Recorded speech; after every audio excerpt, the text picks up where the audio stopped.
La femme que j'avais aidée était une sorcière. Bienvenue dans French African Folktale. Dans les rues de Cotonou, alors que la pluie tombait sans pitié, Marc roulait doucement dans sa voiture. C'était un homme bien. Marié. 2 enfants. Une petite maison tranquille. Une vie simple mais épanouie. Et ce jour-là, sur le bord de la route, il voit une vieille dame. Trempée. Elle fouillait la pluie, comme on dit chez nous. Elle tournait la tête à gauche, à droite, pour chercher un coin sec. Mais toutes les portes étaient fermées. Marc a ralenti. Il a eu pitié. Il klaxonne. Maman. Maman. La dame lève les yeux. Elle dit. Oui, fils. Tu vas où? Chez moi, là-bas. Monte, maman, je vais te déposer. La dame monte dans la voiture. Il roule. Lui, il la regarde. Mais maman, pourquoi tu es dehors comme ça? Tu n'as pas d'enfant. Elle baisse la tête. Mes enfants m'ont laissé. Ils ont honte de moi maintenant. J'ai tout perdu. Cette phrase a frappé Marc comme un coup de massue. Lui qui avait perdu sa mère. Il s'est senti concerné. En arrivant devant une vieille maison en tôle, la dame a dit « C'est ici ». Marc a sorti son portefeuille. Il a compté 600 000 francs CFA. Il les a tendus à la vieille. « Maman, prends ça. Lance un petit commerce. » Elle a souri. Un sourire jaune. Pas de bénédiction. Pas de « que Dieu te bénisse ». Rien. Et là, en descendant de la voiture, elle a levé la main. Et elle a fait un geste bizarre dans l'air. Marc avait vu ça. Il a pensé que c'était une bénédiction. Il sourit. Il remonte dans sa voiture. Pendant qu'il fait marche arrière. Elle recommence. Encore les mêmes signes. Elle le regarde droit dans les yeux. Et Marc fait juste un signe de la main. Au revoir, maman. Il savait pas qu'il venait de tout perdre. Quand il quitte la vieille, il monte dans sa voiture, il roule. Mais bizarrement, sa tête n'était pas tranquille. Il pense à rien de spécial, mais il y a un truc qui tourne dans son esprit. Les signes que la vieille faisait là, ça revenait dans sa tête. Il arrive à la maison. Il se gare. Sa femme vient ouvrir la porte. Elle regarde son visage. « Chérie, ça va? T'as l'air fatigué. » Il répond. « Non, non, rien. » Elle sourit. Elle l'embrasse. Elle l'invite à table. « Viens manger, j'ai préparé ton plat préféré. » Il s'assoit. Mais l'odeur du riz, du poisson, tout ça, ça le dégoûte. Il prend une cuillère. Il goûte à peine. Il repose. « Chérie, tu manges pas? » « Je sais pas, j'ai pas trop faim. » Elle le regarde bizarre. « Toi t'as pas faim? Toi tu refuses ce plat. » Il répond rien. Il boit un verre d'eau. Il va dans la chambre. Il s'allonge. Il prend son téléphone. Mais même les messages, il lit plus. Son esprit est ailleurs.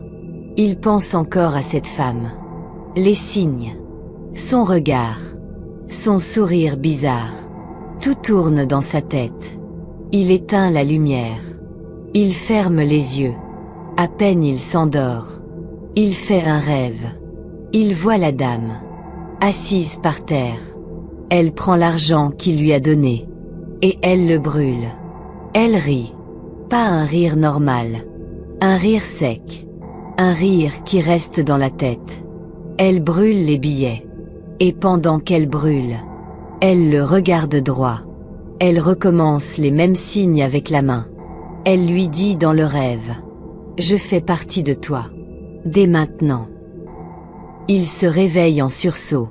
Il est mouillé de sueur. Il regarde autour. Tout est noir. Il respire fort.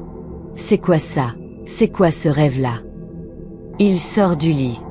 Il marche un peu. Il revient s'allonger. Mais le sommeil revient plus. Le matin, il se réveille. Il met sa chemise. Il prend sa mallette. Il dit à sa femme: « Je vais au bureau.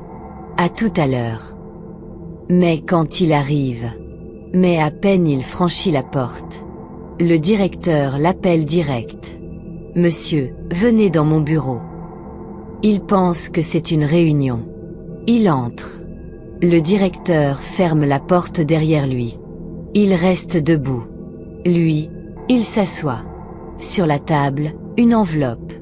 Le directeur prend l'enveloppe, la pousse vers lui. « Explique-moi comment tu as pu détourner autant d'argent. » Il sursaute. « Pardon. » Regarde les chiffres. Regarde les signatures. Regarde les documents. Tu as imité ça. Il reconnaît même pas les papiers. Il reconnaît même pas sa signature. Il dit: « Mais c'est pas moi ça. Je ne comprends pas ce que je suis en train de voir là. » Le directeur le fixe. On n'a pas encore alerté la police. Mais en attendant, tu ne peux plus travailler ici. Va rester chez toi. Il regarde le directeur comme un fou. « Chef, je vous jure, je comprends rien de ce que vous êtes en train de dire là. » Le directeur répond plus. Il prend son téléphone. Il appelle un autre responsable. Il dit: « Accompagne-le jusqu'à la sortie. » Il se lève. Il sort de là, la tête vide. Même les jambes tremblent. Il monte dans sa voiture. Il reste là, garé. Pendant 10 minutes, il regarde le volant. Il tape sur le volant. C'est pas possible. J'ai volé quoi? J'ai fait quoi? Il démarre. Il roule. Mais pas vers la maison. Il prend la route vers le port. Parce qu'il avait commandé des containers. Des marchandises importantes. Il se dit dans sa tête: au moins ça va me sauver. En route, il appelle son travailleur. Allô, ça va? Dis-moi un peu, les containers sont déjà arrivés? Le gars dit: patron, on est désolé. Il y a eu un gros problème. Tous les containers sont tombés à l'océan. Comment ça, tombés à l'océan? Oui patron. On sait pas ce qui s'est passé. Mais tout est perdu. Aucun n'a été récupéré. Le téléphone glisse presque de sa main. Il continue de rouler. Sa tête bouillonne. En une journée, il a perdu son poste. On l'accuse de vol. Et maintenant, ses marchandises sont perdues. Il rentre à la maison. Sa femme l'attendait. Elle voit son visage. Elle voit que c'est grave. Chérie, qu'est-ce qui se passe encore? On m'a suspendu. Et les containers, ils disent que c'est fini. Tombé dans l'océan. Je suis fini. Tout est parti. Je suis fini. Il pleure. Sa femme, elle vient s'asseoir à côté. Elle le prend dans ses bras. Calme-toi bébé. Calme-toi. Tout va s'arranger. Il pleure encore plus fort. Je comprends pas, j'ai rien fait, j'ai rien pris. Il se lève. Et prend son téléphone. Il essaie de joindre un autre agent du port. Mais tous disent la même chose, c'est perdu. Le soir, il ne mange pas. Il reste couché. Sa femme non plus, elle dort pas. Elle reste debout, à prier. Pendant qu'elle prie, lui, il regarde le plafond. Et dans sa tête, l'image de la vieille revient encore. À 6h30, il se lève. Il sort de la chambre. Il se lave. Il met juste un t-shirt, un jean. Pas pour aller quelque part, mais juste pour sortir respirer. Il prend les clés de la voiture. Il ouvre la porte. Il monte dedans. Il s'assoit. Et là, il voit un truc sur le siège passager. Un petit papier. Chiffonné. Mais bien noué. Avec des fils rouges autour. Bien serré. Il regarde ça. Il touche pas tout de suite. Il le fixe. Longtemps. Il se pose la question. Qui est monté ici? Pourquoi ça? C'est quoi ça? Il commence à transpirer. Même s'il n'avait à chaud. Il prend le papier. Il le retourne doucement. Il voit un genre de dessin dessus. Des symboles. Des trucs pas normaux. Il ouvre la portière. Il jette ça dehors. Il souffle. Il tape sur le volant. C'est quoi ça encore? Il regarde autour. Personne. Il démarre la voiture. Il sort du quartier. Et pendant qu'il roule, tranquille, sans direction précise, il jette un coup d'œil dans le rétro. Et là, il voit quelque chose. Il roule. Pas de direction. Juste rouler pour souffler un peu. Mais son esprit n'est pas tranquille. Il pense au papier. Au fil rouge. À tout ce qui vient de se passer. Il arrive à un feu rouge. Il s'arrête. Par réflexe, il regarde dans le rétro. Pas une fois. 2 fois. Et à la 3e. Il la voit. Assise à l'arrière. Silencieuse. Droite. Les yeux ouverts. C'est elle. La vieille. Même regard. Même habit. Même visage. Il regarde encore. Toujours là. Il freine. Il se retourne d'un coup. Personne. Le siège est vide.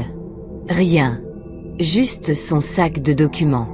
Il pose les 2 mains sur le volant. Il respire fort. Seigneur, c'est quoi ça? J'ai fait quoi? Pourquoi? Il se gare. Il descend de la voiture. Il marche un peu dans la rue. Les gens le regardent. Il parle tout seul. Il remonte dans la voiture. Il démarre. Il rentre chez lui. Arrivé à la maison, il dit rien. Il se couche. Il ferme les yeux. Mais les images sont là. Elle. Ses yeux. Assise. À l'arrière. Muette. Il dort plus.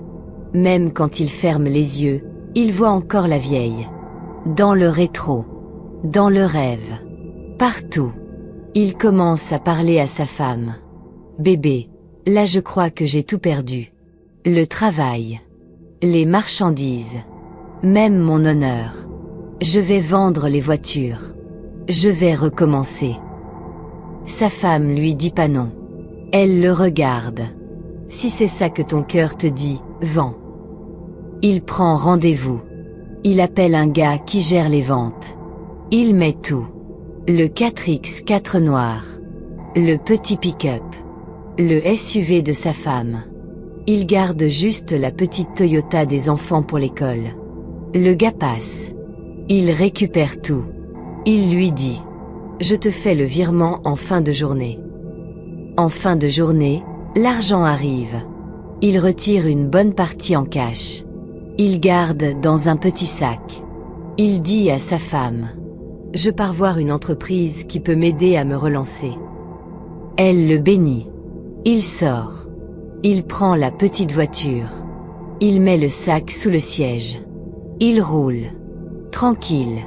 Pas vite. À un moment, il sent quelque chose. Comme si quelqu'un le suit. Il regarde pas trop. Il continue la route. Arrivé à un feu. 2 motos arrivent. Paf. Un coup sec sur la vitre. Le gars sort une arme.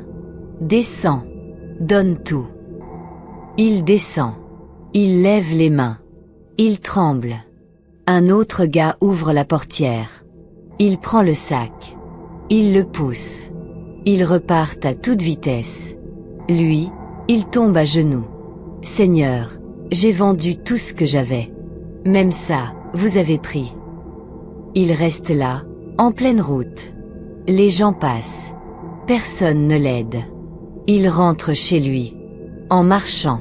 Il a marché. Longtemps. Le soleil tapait. Il avait même oublié qu'il n'avait pas déjeuné. Il est arrivé devant la maison. Il a ouvert la porte doucement. Il est entré. Sa femme était là. Elle préparait un petit riz pour les enfants. Elle le regarde. Elle voit son visage. Il était fatigué. Les yeux rouges. La chemise trempée de sueur. Elle pose la cuillère. Chérie, qu'est-ce qui s'est encore passé? Il s'assoit sur le sol. Il pose son dos contre le mur. Ils m'ont braqué. Elle s'approche doucement. Quoi? Ils ont tout pris. L'argent de la vente. Tout. J'ai plus rien. Il baisse la tête. Elle reste silencieuse. Quelques secondes. Elle respire fort. Elle se lève. Elle éteint le feu. Elle appelle les enfants. Allez jouer dehors. Maintenant. Les enfants sortent. Elle revient. Elle s'agenouille à côté de lui. Chérie. Maintenant, c'est clair. On doit prier. Pas des petites prières là. On doit frapper fort. Il y a un esprit derrière tout ça. Et il faut qu'on le chasse. Elle va dans la chambre. Elle sort une natte. Elle l'étale. Elle prend un foulard. Elle l'attache sur sa tête. Elle commence à prier. Dieu, regarde-nous. Ce qu'on a fait là, c'était pour aider une personne. Pourquoi aujourd'hui, tout tombe? Tout disparaît? Dieu, lève-toi. Combat pour mon mari. Lui, il reste là. Il écoute. Il pleure. Mais il dit rien. Et pendant qu'elle est en train de prier fort, il entend un bruit. Dans le salon. Comme si une chaise avait bougé. Comme si quelqu'un était là. Il se lève lentement. Il sort. Il avance dans le couloir. Pieds nus. Silence. Il arrive dans le salon. Et là. Elle est là. La vieille. Debout. Juste au milieu du salon. Immobile. Pas un mot. Elle le regarde. Lui aussi, il la regarde. Pas besoin de parler. Elle bouge pas. Elle cligne pas des yeux. Ses mains sont croisées. Son visage, le même que dans le rêve. Froid. Lui, il reste figé. Il veut crier. Mais sa bouche s'ouvre pas. Aucune parole ne sort. Elle commence à faire les mêmes signes. Comme le jour où elle avait levé la main. Des gestes lents, précis. Toujours sans parler. Puis elle parle. Mais pas fort. Je fais partie de toi. Tu peux pas me chasser. Tu peux pas me repousser. Je vais finir avec toi. Et pendant qu'elle parle, la femme arrive. Elle entre dans le salon. Elle regarde son mari. Elle regarde devant lui. Mais, elle voit rien. Elle est là. Devant lui. La vieille. Toujours debout au milieu du salon. Elle parle. Elle dit. Je fais partie de toi. Tu peux rien faire. Je suis entrée. Et tu vas me supporter jusqu'à la fin. Mais sa femme, elle voit rien. Elle ne comprend pas. Elle regarde son mari. Et dit. Tu regardes quoi comme ça? Tu parles à qui? Lui, il tremble. Il a les larmes aux yeux. Il montre du doigt. Tu la vois pas? Elle est là. Elle est juste là devant moi. La vieille. Celle que j'ai aidée. Sa femme regarde encore. Y a personne ici. Lui, il commence à crier. Il court dans la maison. Il sort. Il revient. Il frappe les murs. Il tape le sol avec ses pieds. Il crie. Je vais devenir fou dans cette maison. Oh. Je vais devenir fou. Sa femme le prend dans ses bras. Non chérie. Tu vas pas devenir fou. On va faire quelque chose. Elle appelle son cousin. Son cousin connaît un imam respecté dans la ville. Le soir même, l'imam arrive. Avec un autre jeune frère.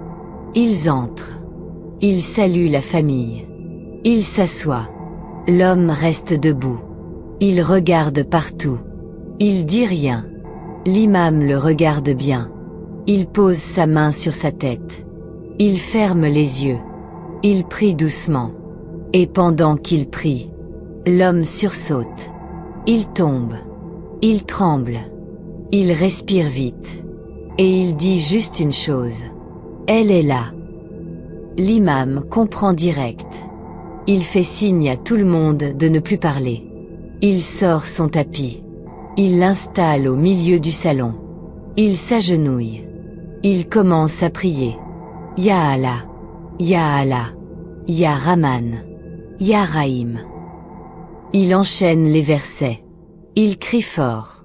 Il frappe les mains au sol. Il répète encore. L'homme reste au sol. Ses yeux sont ouverts, mais on dirait il regarde pas ce qui est devant lui. L'imam dit: vous avez aidé une personne dehors. Depuis ce jour, tout est bloqué. C'est bien ça. L'homme hoche la tête. Oui. L'imam se tourne vers sa femme. Vous avez vu des choses bizarres dans cette maison? Comme des bruits, des papiers, des objets cachés. Elle dit: non. Juste lui, qui voit la vieille. Moi je vois rien. L'imam dit: alors on va chercher. Il demande de l'eau. Il fait ses prières dessus. Il commence à marcher dans la maison, pièce par pièce. Il entre dans la chambre. Il reste silencieux un moment. Il sort. Il passe dans la cuisine. Il regarde les murs. Il regarde même sous la gazinière. Il revient au salon. Il sort dehors.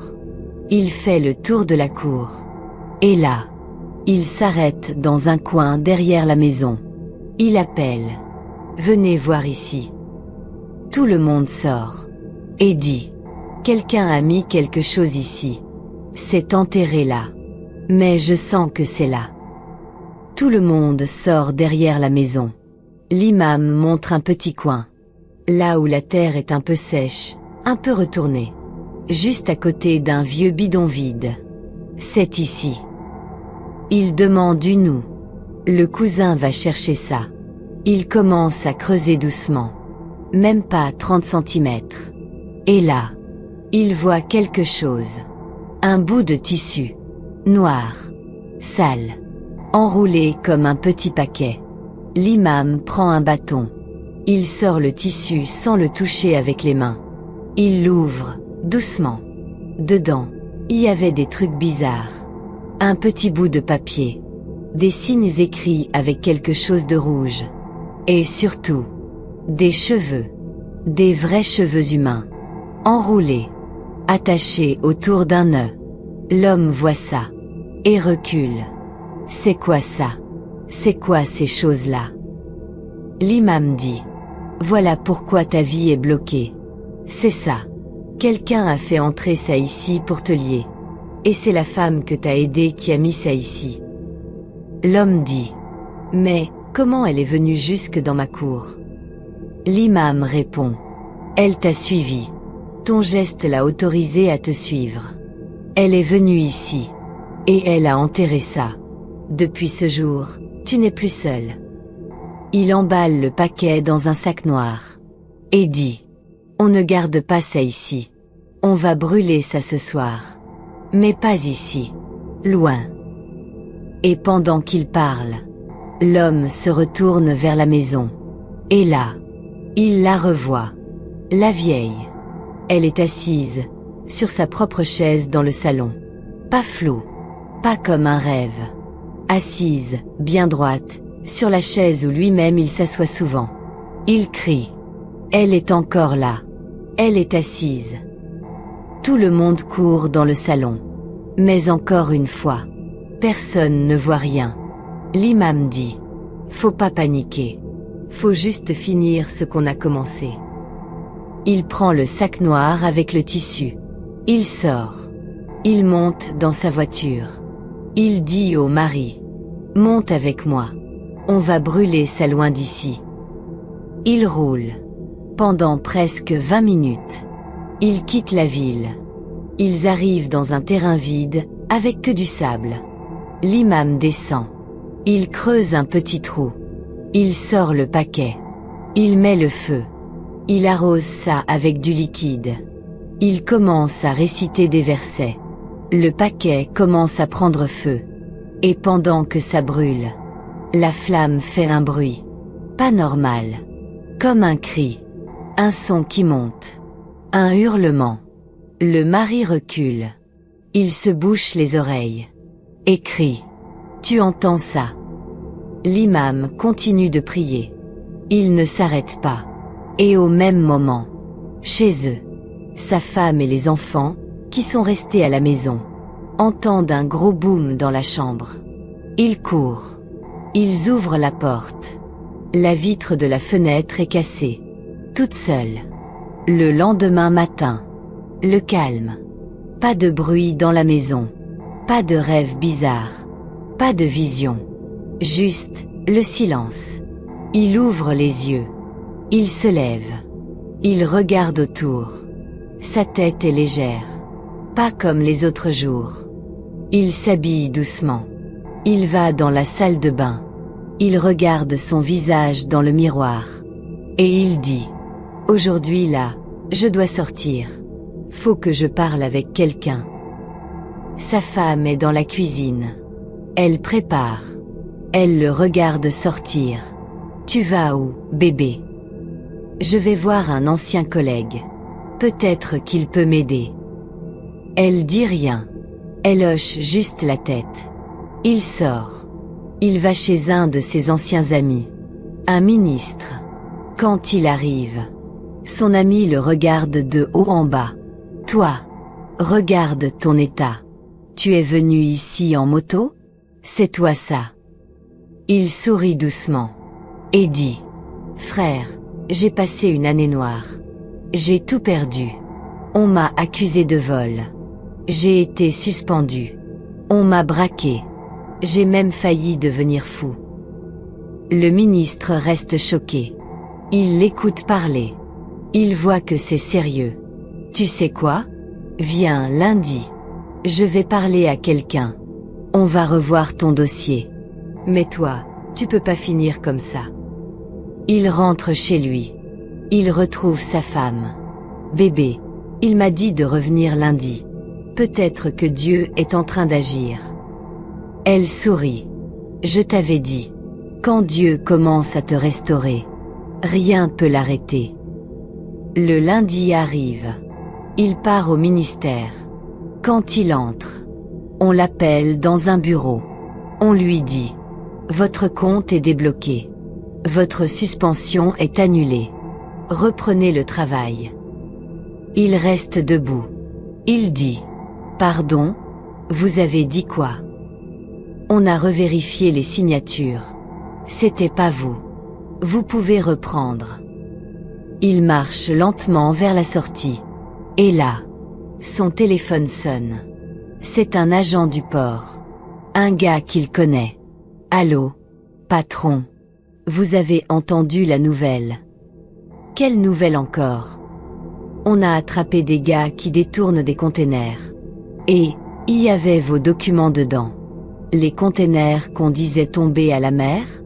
Ils étaient pas tombés. Ils sont toujours au port. Coincés depuis des mois. Il reste bloqué. Il n'arrive même pas à parler. Il met le haut-parleur. Sa femme entend aussi. Elle crie: Alléluia! Dieu a frappé.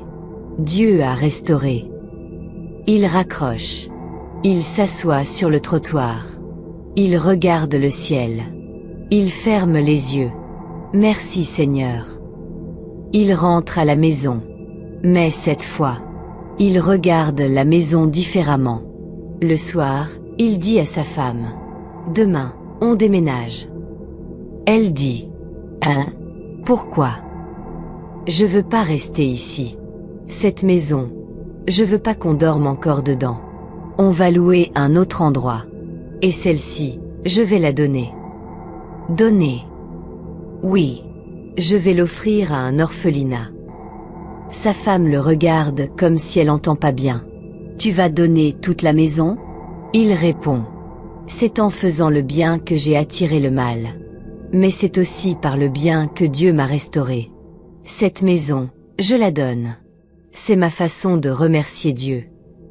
Elle reste silencieuse. Mais au fond d'elle, elle sait qu'il a raison. Quelques jours plus tard, les enfants d'un orphelinat s'installent dans la maison. Et lui, il recommence sa vie. Mais la vieille dame, un jour, on l'a retrouvée. Morte. Brûlée par la foudre. Dehors. Alors que ce jour-là, il n'y avait même pas de pluie. Tu peux aider quelqu'un et perdre tout ce que tu as. Pas parce que t'as mal fait, mais parce que tu n'as pas prié avant. Dans ce monde, tout n'est pas humain. Tout sourire n'est pas innocent. Et toi, tu ferais quoi? Si tu vois une vieille femme sous la pluie, tu fais quoi? Tu t'arrêtes pour l'aider. Ou tu continues ta route, pour ne pas risquer ta vie? Écris ton choix en commentaire. On veut lire ton avis. Si cette histoire t'a parlé, aime, abonne-toi, et partage-la à quelqu'un qui aide sans se protéger. Parce que le vrai danger, c'est quand on donne les yeux fermés.